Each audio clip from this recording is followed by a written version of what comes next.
Hi friends, ಹೇಗಿದ್ದೀರಾ? ಎಲ್ಲರೂ ಆರಾಮಿದ್ದೀರಾ? ಇದು ಬಂದು ಸಂಡೇ ಸ್ಪೆಷಲ್ ಮಟನ್ ಸಾರು. ಆಂಧ್ರ ಸೈಡೆಲ್ಲ ಮಟನ್ ಪುಲ್ಸು ಅಂತಾರೆ. ಗ್ರೇವಿ ನೀರಾಗಿರುತ್ತೆ ಸ್ವಲ್ಪ. ಟೇಸ್ಟ್ ಮಾತ್ರ ತುಂಬ ಚೆನ್ನಾಗಿರುತ್ತೆ. ನಾನು ಮಾಡೋ ಸ್ಟೈಲಲ್ಲಿ ಒಂದ್ಸಲ ಮಾಡಿರಿ ಚೆನ್ನಾಗಿರುತ್ತೆ. ಒಂದೇ ಸ್ಪೂನಷ್ಟು ಆಯಿಲ್ ಹಾಕ್ಕೊಂಡು ಆಮೇಲೆ ಅರ್ಧ ಕೆಜಿಯಷ್ಟು ಮಟನ್ ಹಾಕಿ ಅರಿಶಿನ ಉಪ್ಪು ಹಾಕಿ ಒಂದು 4ರಿಂದ 5 ವಿಜಲ್ ಕೂಗಿಸ್ಬಿಡೋದು. ಇದಕ್ಕೆ ಮಸಾಲೆ ಗಿಸಾಲೆ ಏನು ಹಾಕಲ್ಲ, ಆಮೇಲೆ ಹಾಕ್ಕೊತೀವಿ ಮತ್ತೆ ಇನ್ನೊಂದ್ಸಲಿ. ಇಷ್ಟೇ ಹಾಕಿ ಮಟನ್ ಬೇಯಿಸ್ಕೊಂಬಿಡೋದು. ಬಂದು ನಾವು ಚಿಕ್ಕವರಿದ್ದಾಗ ನಮ್ಮ ಮನೇಲಿ ನಮ್ಮಮ್ಮ ಮಾಡ್ತಿದ್ದ ಸ್ಟೈಲ್ ಇದು. ಇದರಲ್ಲಿ ಯಾವುದು ಇನ್ಸ್ಟೆಂಟ್ ಮಸಾಲಾಸ್ ಇರ್ತಿದ್ದಿಲ್ಲ. ಗರಂ ಮಸಾಲ, ಮಟನ್ ಮಸಾಲ ಏನೂ ಹಾಕ್ತಿದ್ದಿಲ್ಲ.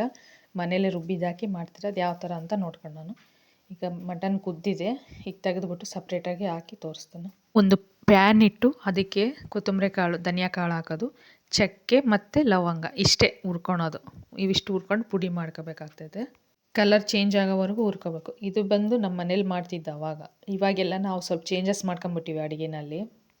ಯಾರ್ಯಾರಿಗೆ ಯಾವ ಥರ ಬೇಕೋ ಆ ಥರ ಚೇಂಜ್ ಮಾಡ್ಕೊಂಬಿಟ್ಟಿವಿ. ಇದು ಹುರಿದಾದ್ಮೇಲೆ ಇದು ಒಣ ಕೊಬ್ಬರಿ, ಬೆಳ್ಳುಳ್ಳಿ, ಹಸಿ ಶುಂಠಿ, ಕೊತ್ತಂಬರಿ ಸೊಪ್ಪು, ಅದು ಹುರಿದಿರೋ ಧನಿಯಾ ಕಾಳು ಅದೆಲ್ಲ ಹಾಕಿ ಮಿಕ್ಸಿಗೆ ಹಾಕ್ಕೊಂಡು ಮಸಾಲೆ ಮಾಡ್ಕೊಂಬಿಡ್ತೀವಿ ಅದನ್ನೀಗ. ಇಷ್ಟೇ ಮಸಾಲೆ, ಇನ್ನೇನಿಲ್ಲ. ಇನ್ಸ್ಟಂಟ್ ಬೇರೆ ಯಾವುದು ಹಾಕೋದಿಲ್ಲ. ರೆಡಿಮೇಡ್ ಮಸಾಲೆಗಳೆಲ್ಲ ರೆಡಿ ಮಾಡ್ಕೊಂಬಿಟ್ಟು ಇದನ್ನು ಅದು ಬೇಯಿಸಿರೋ ಮಟನ್ ಇತ್ತಲ್ಲ ಅದನ್ನ ತೆಗೆದುಬಿಟ್ಟು ಸೈಡ್ಗಿಟ್ಟು ಮತ್ತು ಅದೇ ಕುಕ್ಕರಿಗೆ ಎಣ್ಣೆ ಹಾಕಿ ಒಂದು ಉಳ್ಳಾಗಡ್ಡೆ ಉದ್ದುದ್ದ ಕಟ್ ಮಾಡಿ ಹಾಕ್ಕೊಂಡು ಫ್ರೈ ಮಾಡ್ಕೊಂಡು ಸ್ವಲ್ಪ ಕಲರ್ ಚೇಂಜ್ ಆದಮೇಲೆ ಆವಾಗಲೇ ಬೇಯಿಸಿಟ್ಟಿದ್ವಲ್ಲ ಮಟನು ಅದನ್ನು ನೀರು ಸಮೇತ ಅದ್ರಾಗ ಹಾಕ್ಬಿಡೋದು. ಹಾಕಿ ಸ್ವಲ್ಪ ಚೆನ್ನಾಗಿ ತಿರುವಿ ಉಪ್ಪು ನೋಡ್ಕೋಬೇಕು. ಆವಾಗೆ ಸ್ವಲ್ಪ ಹಾಕಿದ್ವಲ್ಲ, ಇವಾಗ ಒಂಚೂರು ಅಡ್ಜಸ್ಟ್ ಮಾಡ್ಕೋಬೇಕು. ಖಾರಕ್ಕೆ ಎಷ್ಟು ಬೇಕು ಅಷ್ಟು ಖಾರ ಹಾಕ್ಕೊಂಡು ಆವಾಗಲೇ ರುಬ್ಬಿಟ್ಟಿದ್ವಲ್ಲ ಅದು ಮಸಾಲೆ ಹಾಕಿ ಚೆನ್ನಾಗಿ ಬೇಯಿಸ್ಬೇಕೀಗ. ಚೆನ್ನಾಗಿ ಮಿಕ್ಸ್ ಮಾಡ್ಕೊಂಬಿಟ್ಟು ಒಂದು ಟೊಮೊಟೊ ಹಾಕ್ಕೊತೀನಿ ಇದ್ರ ಜೊತೆಗೆ ನಾನು.